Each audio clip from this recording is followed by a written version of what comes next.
자, 바로 이어서 수업 진행할 수 있도록 하겠습니다. 제목을 1910년대 라고 쓰시고요.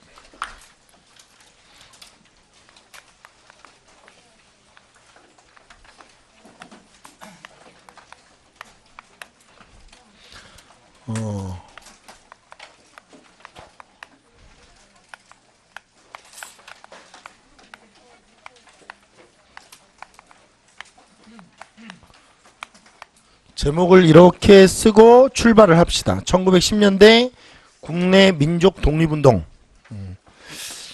자, 일단 개괄적인 시대 개괄을 좀 한번 해볼까요?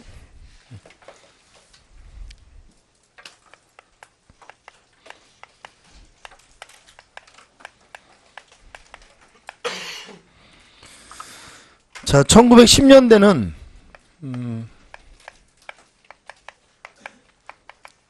무단 통치가 실시되고 있던 시기죠.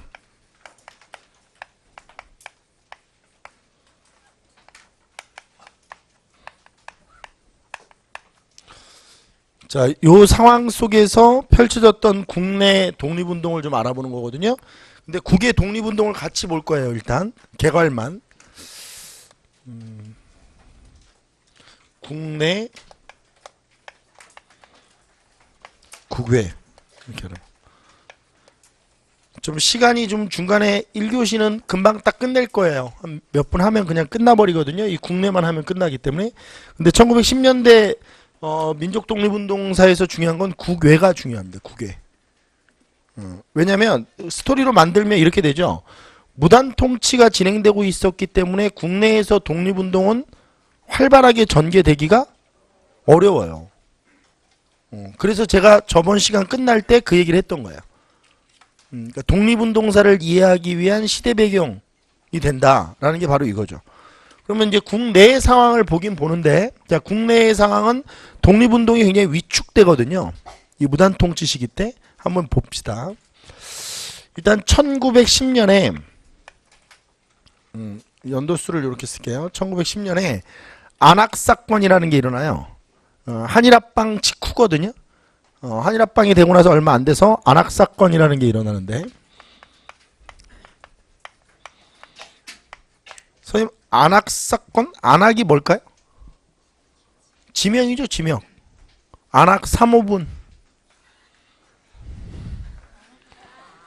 고구려 고분벽화 있던데. 그 고분벽화 옆에서 일어난 사건이죠? 죄송해요. 나 되게 웃을 줄 알았네. 안학 사건은 이 안학 지역에서 안명근이라는 사람이 군자금을 모금하다가 적발된 사건이에요. 근데 이거를 이제 일본이 어떻게 조작을 하냐면, 이 군자금을 가지고 일대 총독이 데라우치 마사다케라는 인물인데, 이 데라우치를 암살하려고 했었다라고 이제 조작을 한 거예요, 사건을. 물론 이 안명근이라는 사람이 데라우치를 실제로 암살하려고 했는지 안 했는지는 몰라요. 근데 군자금을 모금하다가 걸린 건 사실이에요. 근데 이 안명근이라는 사람이 누구냐면 안중근의 사촌 동생이야. 근데 안중근이 하얼빈에서 이토 히로부미를 쏜 게 언제냐면 1909년이거든요. 그러니까 1년 전이죠. 도요토미 히데요시를 쏜 게 아니에요. 알겠어요?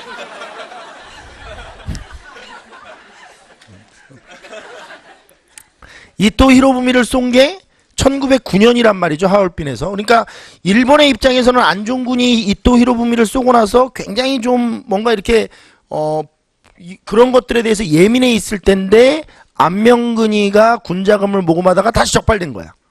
근데 이제 신상 조사를 해보니까 이게 또 안중근의 동생이야. 사촌 동생이야. 그러니까 이제 일본이 화가 많이 나는 거죠. 그리고 또 일본은 이제 이걸 이용해서 뭔가 좀 독립운동의 힘을 좀 빼야 되겠다 라는 생각을 했겠죠. 그래서 이건 이제 이 사건을 조작을 하기 시작해요. 이걸 이제 안명근 데라우치 암살 미수 사건 이렇게 부릅니다. 데라우치는 우리나라 초대 총독이에요. 데라우치 암살 미수 사건이다.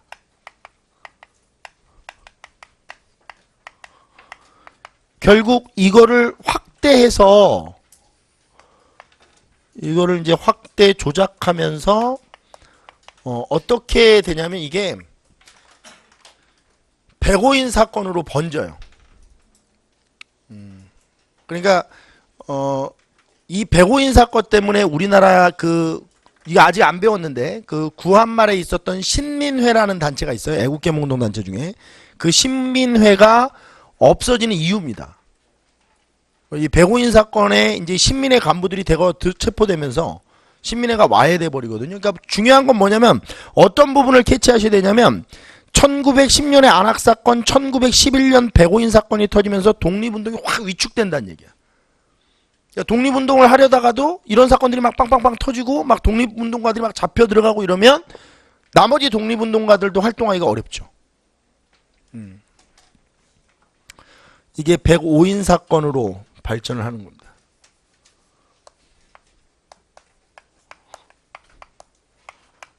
결국 이 105인 사건이 1911년에 일어나고, 그러니까 안학 사건이 105인 사건으로 조작되어서 확대된 거예요. 알겠어요? 그러니까 안명근 배우의 신민회가 있다, 뭐 이렇게 조작한 거죠. 안명근이는 신민회 사람은 아니거든요. 근데 이제 일본이 아니야, 넌 얼굴이 신민회 같이 생겼어. 근데 그렇게 막 이제 조작을 한 거죠. 이게 신민회가 와해된 겁니다. 신민회가 이것 때문에 이제 와해가 되죠. 결국 제가 얘기하고 싶은 거는 결국 백오인 사건, 안학 사건 이런 것들을 계기로 독립운동이 위축됐다는 거예요. 초반부터.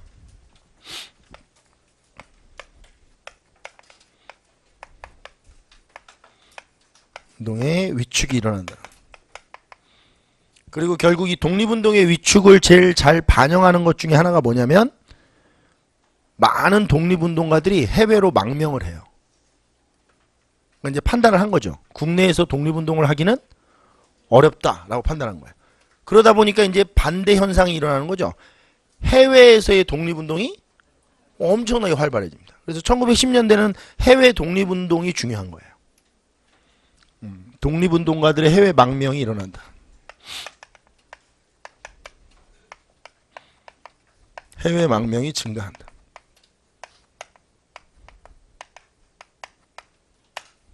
근데 사실 이 안학 사건과 백오인 사건을 굳이 연결하지 않더라도 그냥 이것만 가지고도 이렇게 이해할 수 있어야 돼요. 우리가 이것 때문에 이걸 배운 거니까. 그러니까 일본의 통치 방식이 이럴 때 국내에서 독립운동을 하기는 어려웠을 것이다. 그렇게 되는 거죠. 이 무단 통치를 보여주는 구체적 사건이 안학 사건과 백오인 사건이다. 그리고 두 번째, 의병 활동이 좀 산발적으로 일어나요. 근데 이거는 이제 구한말에 의병을 좀 배워야 이해를 하니까 일단 정리만 해놓으세요. 정리만 해놓으시면 됩니다. 의병 활동이 산발적으로 일어난다. 근데 이 의병 활동도 매우 위축된다는 거예요. 1910년대 의병 활동은 주로 서북 지역에서 일어납니다. 서북 지역. 우리 나중에 공부하다 보면 홍경래인한 뭐 이런 거 일어났던 그 지역에서 주로 서북 지역 의병이 활동을 하는데 서북 지역에서 주로 활동했다.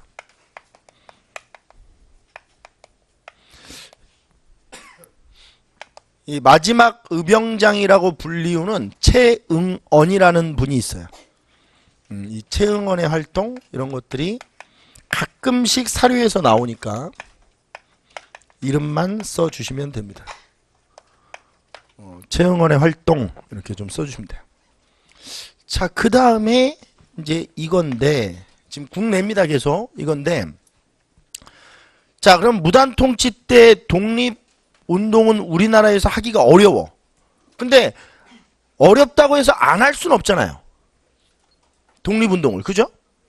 그럼 독립운동을 하긴 해야 되는데 일본의 탄압과 어떤 이 억압이 심했던 상황이잖아요. 그럼 어떻게 해야 되느냐? 몰래 해야지. 그렇죠? 알게 하면 안 되죠, 이제. 그래서 많은 비밀 결사가 만들어집니다. 비밀 결사라고 하는 것은 이제 비밀 조직이 만들어지는 거예요. 결사, 모임을 맺다. 진울의 결사운동. 산에서 모임을 맺다. 그 한자로 그 결사가 그거죠. 비밀 결사. 1910년대 국내 독립운동에서 가장 시험 문제에 많이 나오는 게 뭐냐? 이거 두 개는 지금 이제 했던 거니까 이건 털어버리고 이게 시험 문제에 나오는 거예요. 이게. 자, 왜냐? 자, 비밀 결사면 분명히 단체가 있을 거란 말이죠. 그렇죠? 재밌겠죠? 단체하면 대충 어떻게 공부해야 될 것 같아요? 일단 단체 이름 외워야 되고 설립년도 외워야 되고 주요 인물들 외우고 활동 내용 외우고 그럼 단체가 여러 개면 또 이거 비교하는 문제 나오고 뭐 씨발 이렇게 되는 거죠. 그 문제 유형은 그런 거 아니에요?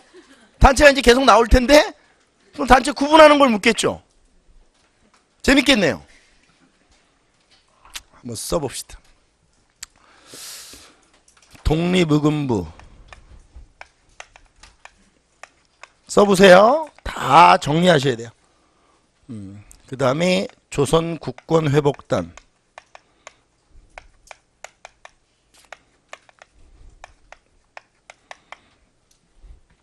대한광복회,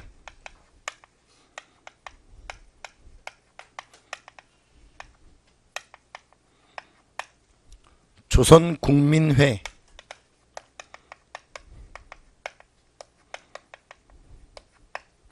송죽회, 기성단, 자립단, 선명단, 조선식산장려계,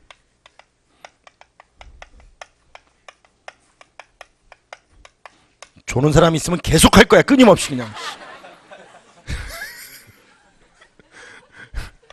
장려계.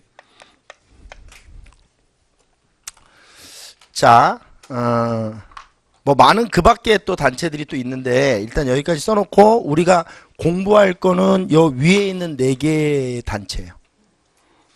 독립의금부, 조선국권회복단, 대한광복회, 조선국민회까지만 할 거예요. 송죽회도 잠깐 얘기해드리고 여기까지만 하면 됩니다. 여기까지만. 뒤에 거는 안 하셔도 돼요. 근데 이 뒤에 것도 사료에서 나오면 이건 찾아야 돼. 예를 들어 기성단, 선명단이 사료에서 나왔다. 그러면 기성단, 선명단을 묻진 않거든요. 이거는 뭐 메이저 단체가 아니니까. 근데 발문에 이렇게 나올 수 있어. 다음 단체가 활동할 당시 시대적 상황. 그럼 이건 1910년대를 묻는 거야. 이해됩니까? 그러니까 시대는 찾을 수 있도록 요 단체들 이름 정도는 시대에 맞춰서 기억해 놓으셔야 돼요. 나머지 이 밑줄 그은 단체는 아주 자세히 공부하셔야 되고. 자, 그 다음에 국외. 국외.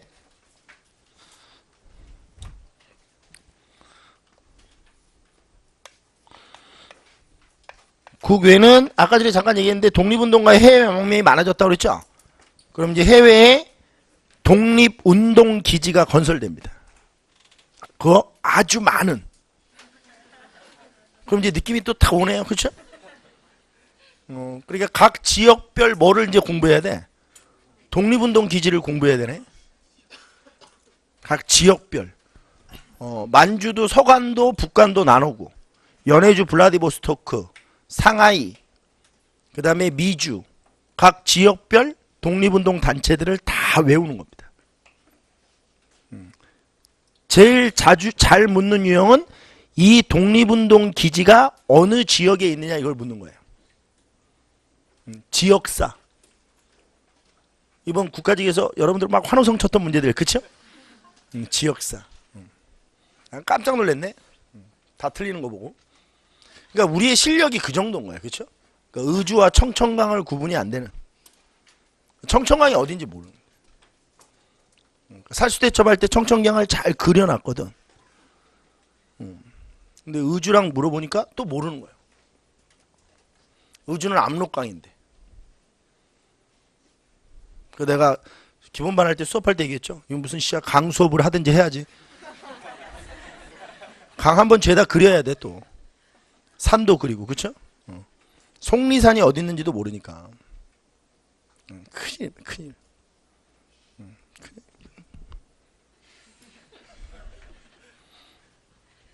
선생님 왜 이렇게 저희를 무시하십니까? 무시하는 게 아니고 안타까워하는 거예요. 안타깝다는 거예요. 압록강을 모르는 게 안타깝다. 자, 9개는 독립운동 기지 건설이 일어난다.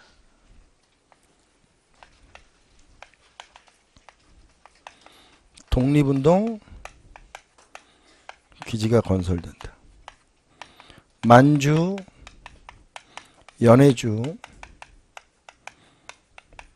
상하이,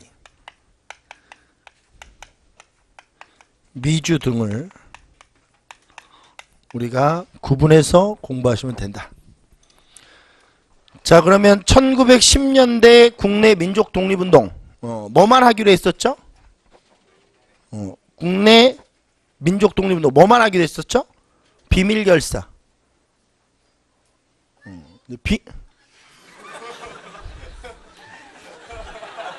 나 환청이 들렸잖아 지금. 지랄하네 막 이러는 줄 알았어. 깜짝 놀래. 나 욕하는 줄 알고. 나 이거 트라우마 생겨가지고.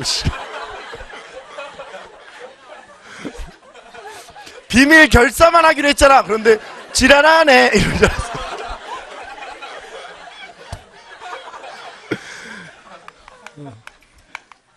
자, 비밀 결사. 종류는 비밀 결사. 자, 하나씩 정리를 해보죠.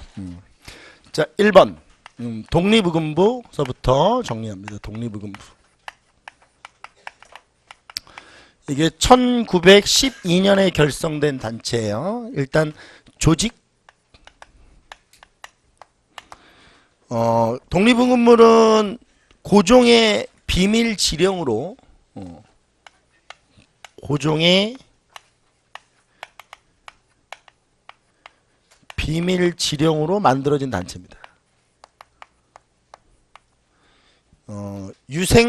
유생의병장이었던 임병찬이라는 사람이 만들죠.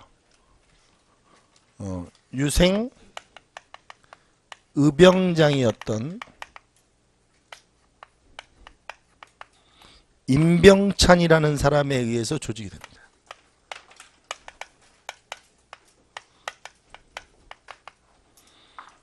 여기 의병장이었다는 게 좀 중요해요. 의병장이었다. 고종의 비밀 지령으로 유생 의병장이었던 임병찬이 조직하는 단체다. 독립의금부의 활동을 좀 보겠습니다.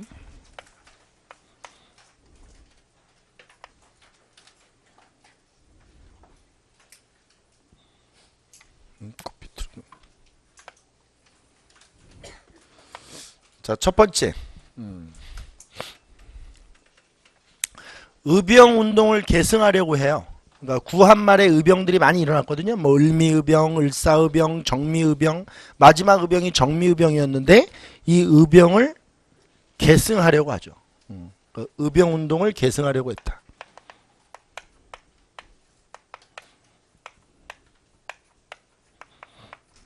이게 활동이에요.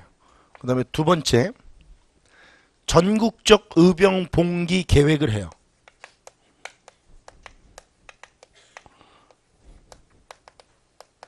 전국적 의병 봉기를 계획했다.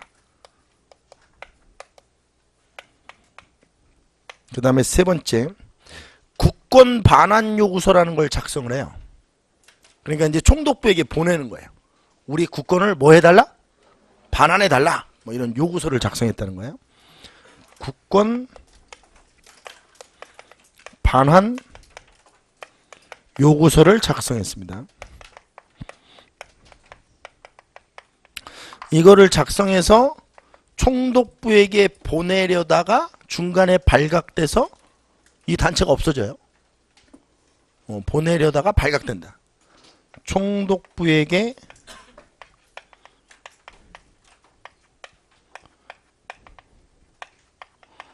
보내려다가 발각돼요.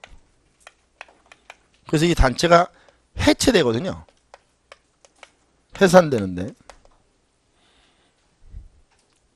자, 그럼 이제 봅시다. 뭘 했다는 거예요?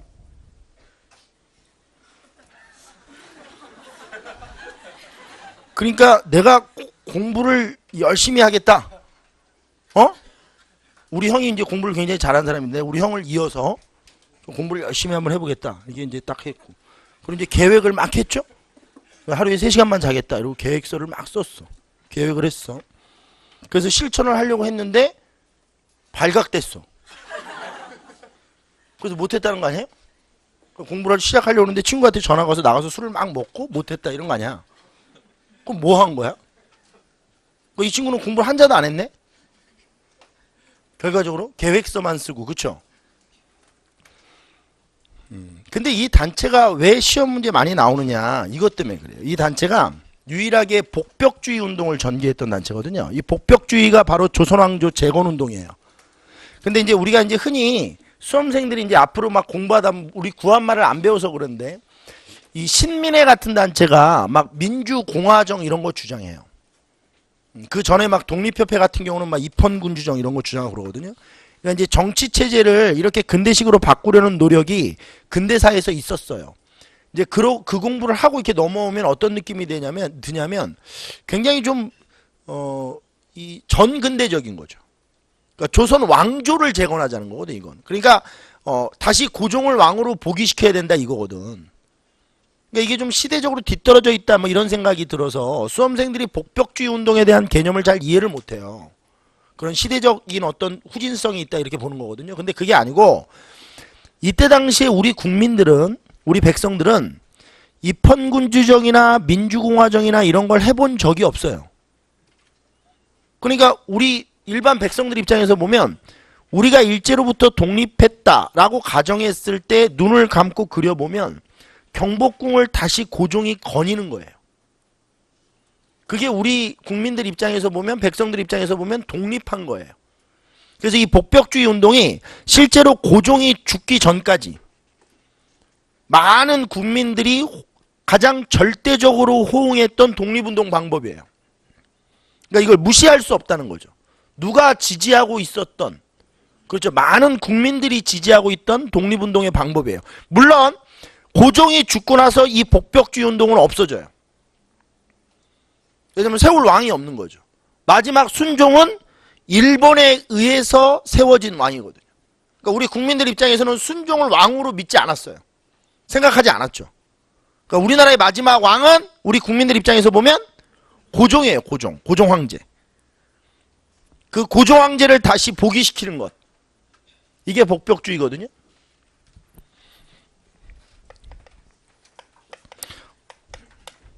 복벽주의 운동을 전개했다. 요것 때문에 독립의금부가 시험 문제 나온다는 거죠. 복벽주의는 다른 말로 해보면 조선 왕조 재건 운동입니다.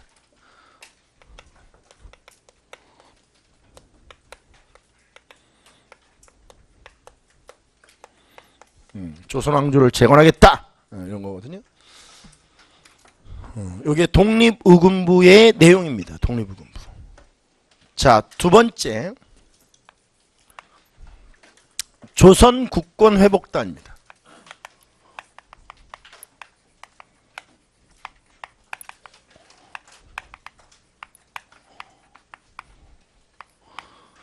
(1915년에) 만들어지는 단체고요.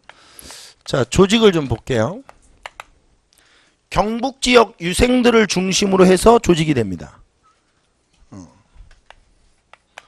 경북 지역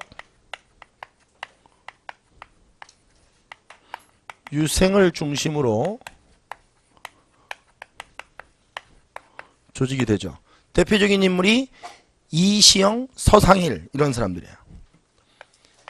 이시영은 우리나라 대한민국 해방 이후에 대한민국 정부가 수립될 때 우리나라 초대 부통령을 지낸 사람입니다. 응? 대통령은 이승만이었고, 이시영 선생은 우리 독립운동사에서 유명한 이회영 선생의 동생이에요. 우당 이회영 선생의 동생이 바로 이시영 선생입니다. 이시영. 그 다음에 서상일, 이런 분들이 중심이 돼서 결성을 했습니다. 처음에는 시회를 가장해서 모임을 가져요. 뭐를 가장해서? 그러니까 시 모임. 그러니까 만나서 이렇게 시 만들고 시 쓰고 시 읽고 뭐 이러는 모임으로 가장을 한 거거든요. 처음에 시회를 가장해서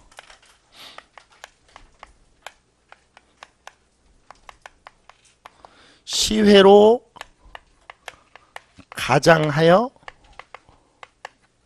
모임을 개최했어.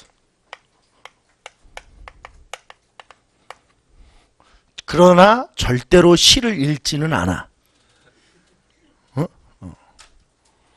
왜냐면 시를 읽으면 독립운동을 하기가 어렵거든. 시를 읽으면 센치해지잖아. 그쵸? 자, 그 다음에 활동을 볼게요. 이 조선국권회복단은 대종교 인사들과도 관련되어 있어요. 그러니까 조선국권회복단 안에는 대종교 인사들이 많이 참여되어 있거든요. 이 대종교는 나중에 구한말에 종교를 배우면 느낌이 탁 와요. 정리만 해줄게요. 대종교 인사들과 연계되어 있었고,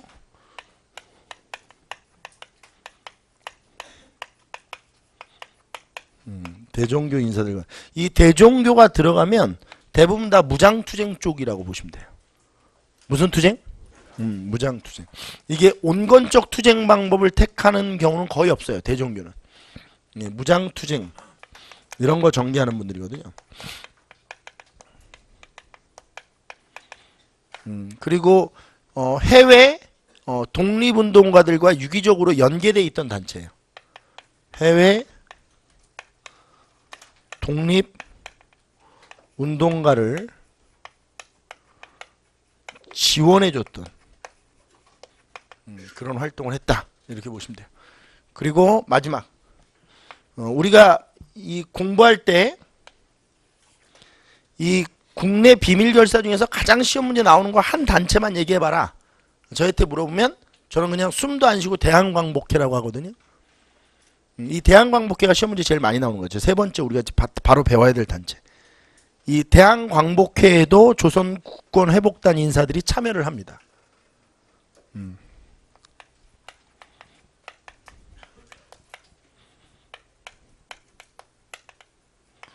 광복회에 참여를 한다. 이렇게 활동을 정리를 해두시면 됩니다.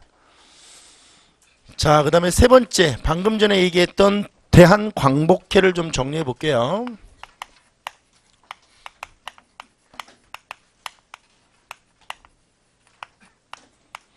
자, 1915년에 만들어지고, 이것도 할까요? 민주공화정을 주장했다. 저 독립의군부 빼고 나머지는 다 민주공화정이에요. 공화정이라는 게 뭐예요? 리퍼블릭이라는 게. 왕이 없고 모든 정부나 그 다음에 지도하는 이 리더를 다 누가 뽑는 거야? 국민에 의해서 선출하는. 그게 공화정이죠. 민주공화정을 주장했다.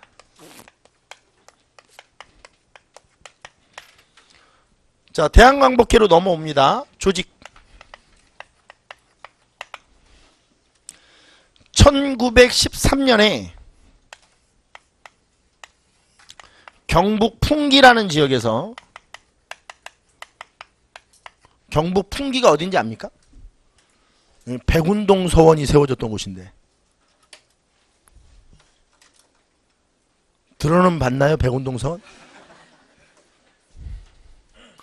경북 풍기 지역의 최기중이라는 사람이, 경북 풍기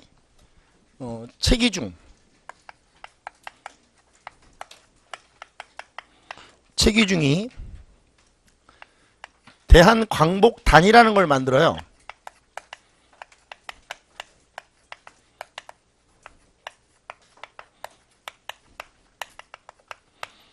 이게 1913년의 일입니다.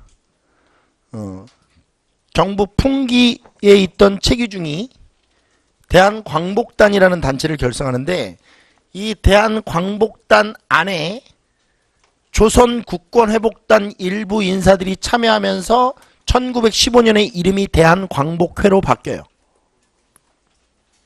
이해됩니까? 1913년에 최기중이가 대한광복단을 만들었는데 이 대한광복단에 조선국권회복단 일부 인사들이 1915년에 참여를 하면서 이름이 뭘로 바뀐다고요? 대한광복회로 이름이 바뀌어요. 조선 국권회복단 일부 인사들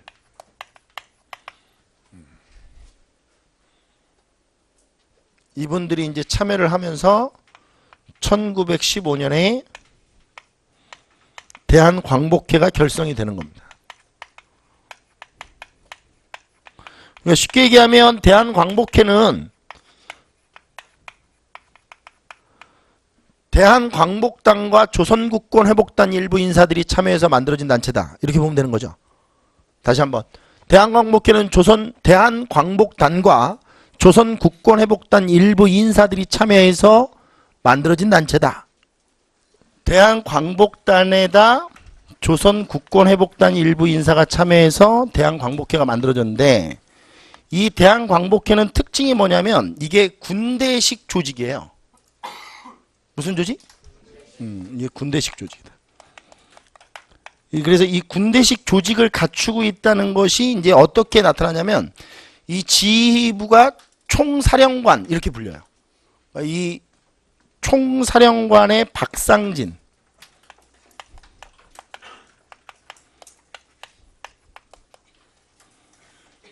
총사령관의 박상진,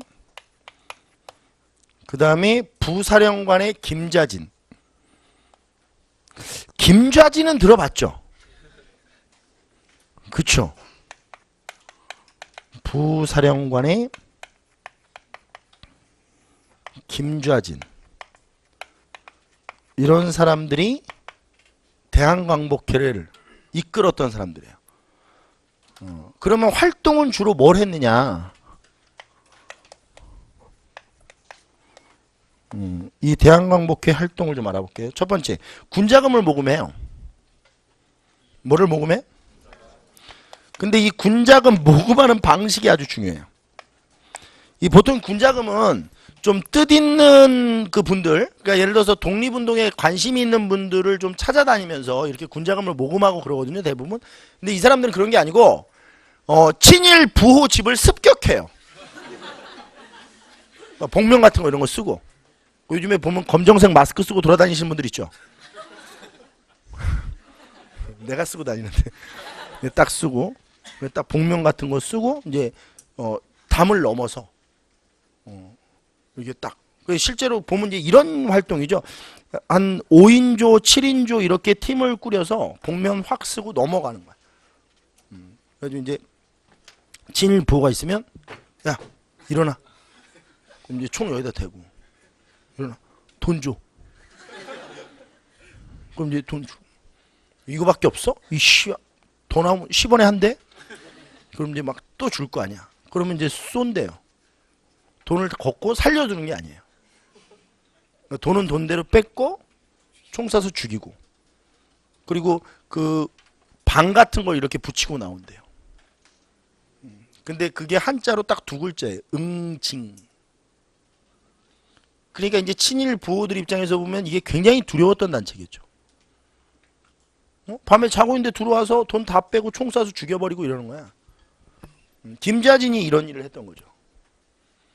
그러니까 김좌진이 나중에 청산리 전투할 때 나오거든요. 근데 이 청산리 전투하기 전에 김좌진이 국내에서 활동할 때 있었던 단체가 이 대한광복. 친일 부호 습격. 그래서 되게 웃긴 일화 있는데 친일 부호들이 너무 무서우니까 독일산 세파트를 막 수입했대요. 그래가지고 대한광복회가 놀래가지고 독일산 마취총을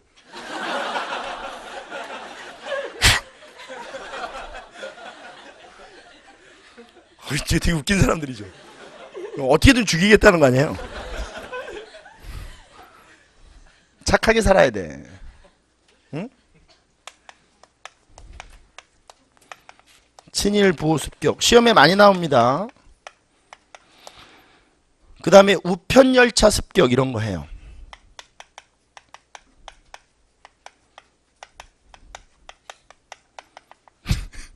제가 입시할 때 고등학교 한 애가 이걸 써주고 이제 넘어왔거든요. 그랬더니 이제 질문 온 거예요. 교무실에. 선생님, 대항방 광복회 있지 않습니까? 왜 편지를 훔친 겁니까?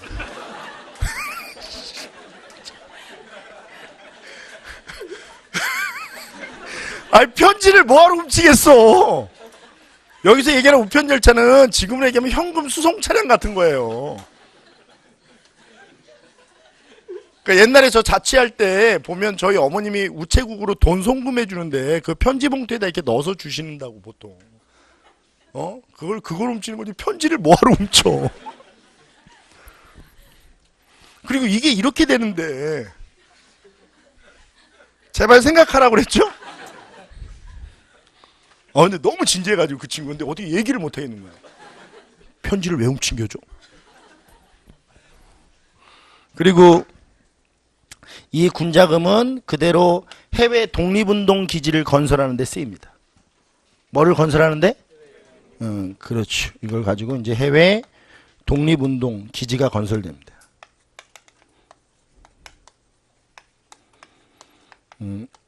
이따가 배울 거기 때문에 얘기를 해보면 이게 중광단으로 송금이 돼요.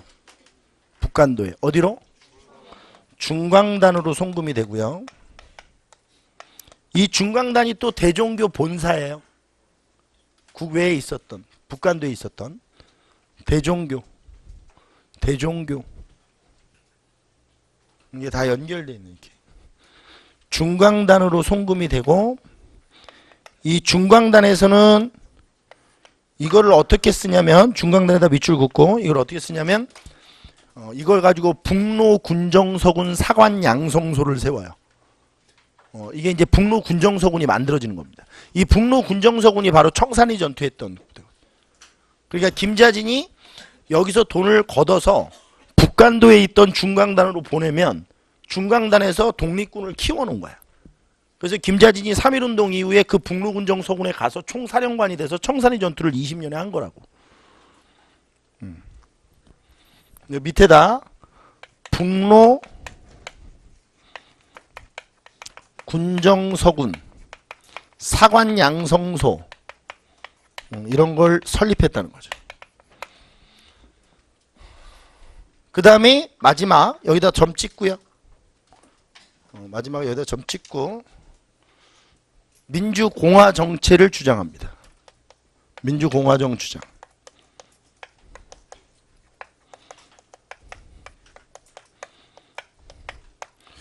근데 우리가 이걸 지금 지금 보충을 하면서 그 순서대로 지금 하고 있질 않아서 여기 한번 볼게요. 비밀 결사. 자, 쓰지 마세요. 비밀 결사.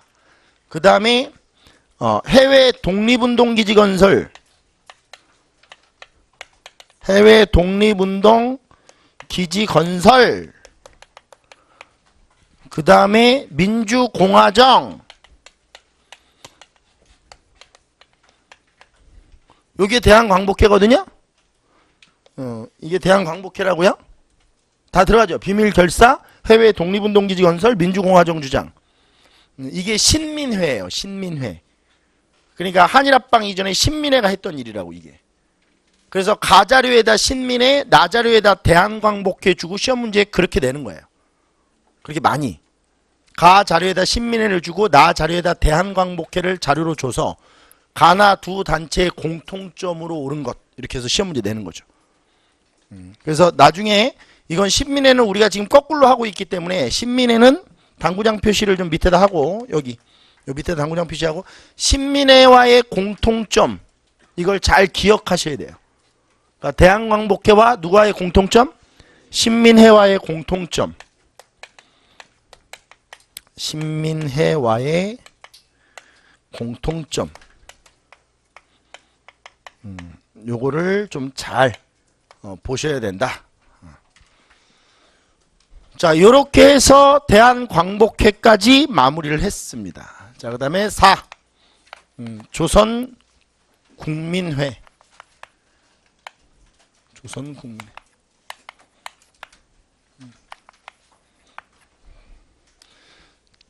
1915년. 자, 조직을 볼게요.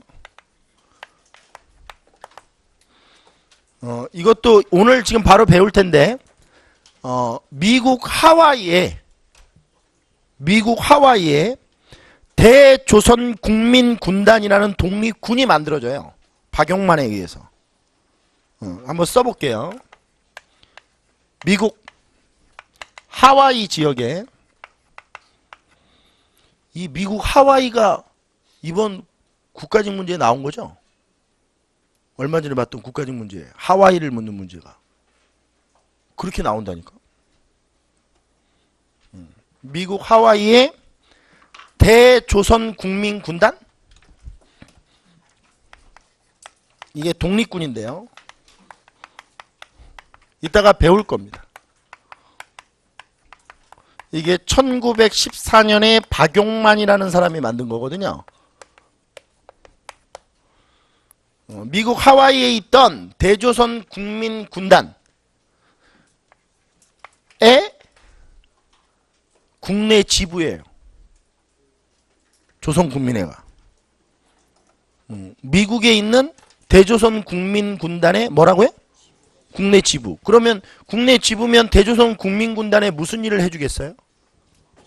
그렇죠. 자금 대주는 거죠. 국내에서 돈 모아서 자금 대주는 거예요. 송금해 주는 거죠. 국내 지부다.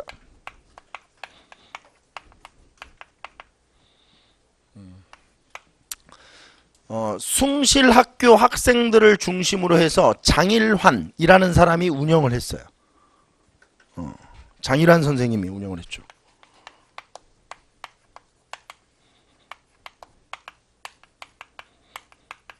숭실학교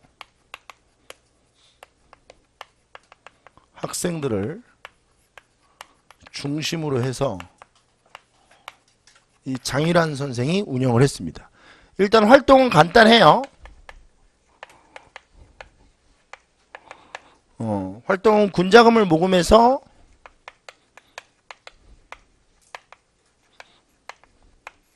대조선 국민군단으로 송금하는 겁니다.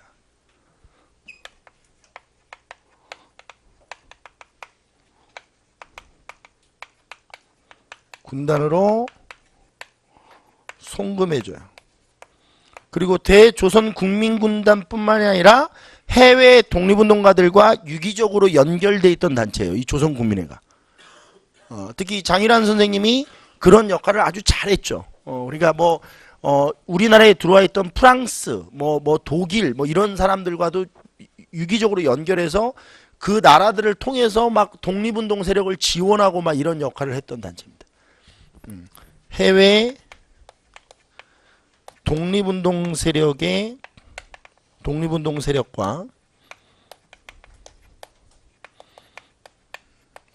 유기적 관계망을 구축하고 있었던 그런 조직이다. 이렇게 조선국민회를 정리하시면 됩니다. 자, 당구장 표시 한 번만 하시죠. 아까 전에 말씀드렸지만 송죽회, 기성단, 자립단, 선명단, 조선식산 장력에는 시험 문제 출제가 그것 자체로 되기는 어렵습니다. 근데 굳이 나온다면 송죽회 정도는 나올 수 있거든요. 이게 송죽회가 1913년에 만들어진 단체인데 평양 숭이 여학교 여교사들이 중심이 돼서 만든 거예요. 그러니까 평양 숭이 여학교, 우리 숭이 여고 있지 않습니까? 지금도 숭이 여고, 저 명동 있는데 숭이 여고 모르죠, 잘. 숭이여고. 내가 그 누나 되게 좋아했었는데. 숭이여학교. 이런 얘기를 왜 하는 거죠? 그냥 하는 거라고 그랬죠? 송죽회. 1913년 평양 숭이여학교 여교사들이 중심이 돼서 중심으로 운영됐던 단체인데 여성 계몽운동 이런 걸 열심히 했던 그리고 여성들의 어떤 독립운동 참여? 그러니까 실제로 남자들보다는 여성들이 독립운동에 참여되는 그 어떤 그 비율이 적었거든요. 아무래도 남자들이 많이 독립운동에 참여를 했는데 여성들도 독립운동에 활발히 참여해야 된다는 계몽운동을 적극적으로 펼쳤던 단체예요. 여성 계몽운동. 이때까지만 해도 여자들의 미덕은 뭐냐면 뭐 앞에 정자 들어가네. 정숙, 정조 이런 게 여성의 미덕이었어요. 그러니까 조용히 가만히 있는 거. 뭐 여자가 이렇게 활동적이고 이러면 손가락질 받았던 시기거든요. 근데 우리나라가 이런 지가 얼마 안 됐어요. 1970, 80년대까지만 하더라도 여자들이 막 이렇게 뭐 얘기 많이 하고 그러면 다 손가락질하고 그랬어. 나댄다고. 앞에 뭐 붙고.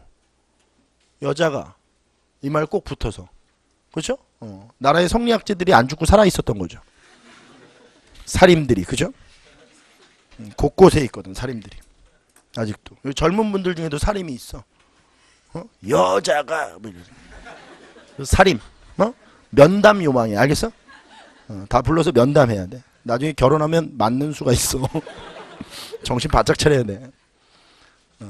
자, 송죽회까지만 정리해 놓으시면 되고요. 자, 그 다음에 여기 저 얼굴 한번 보시죠. 기성단, 저기 보면 기성단, 자립단, 선명단, 조선식산 장려계 이런 것들은 만약에 나온다면 몇 년대로만 1910년대로 시대를 묻기 위해서 자료로만 제시되지 실제 단체의 활동을 묻지는 않습니다. 그러니까 마지막 노선이 송죽회까지 그 정도까지만 정리해놔도 아주 지엽적으로 정리를 해놓은 거예요. 그리고 다시 한번 얘기하지만 단체 구분하는 문제가 주를 이루니까 어떤 단체가 무슨 일 했는지 잘 기억하시고 뭐니 해도 대한광복회 문제가 제일 많이 나온다는 것. 그리고 이제 이쪽으로 오시면 이제 쉴 건데 이쪽으로 오시면 우리가 이제 쉬었다가 이걸 해야 된다는 거죠. 이걸 이제 정리해야 된다. 기대하셔도 좋습니다. 잠깐 쉬었다 가겠습니다.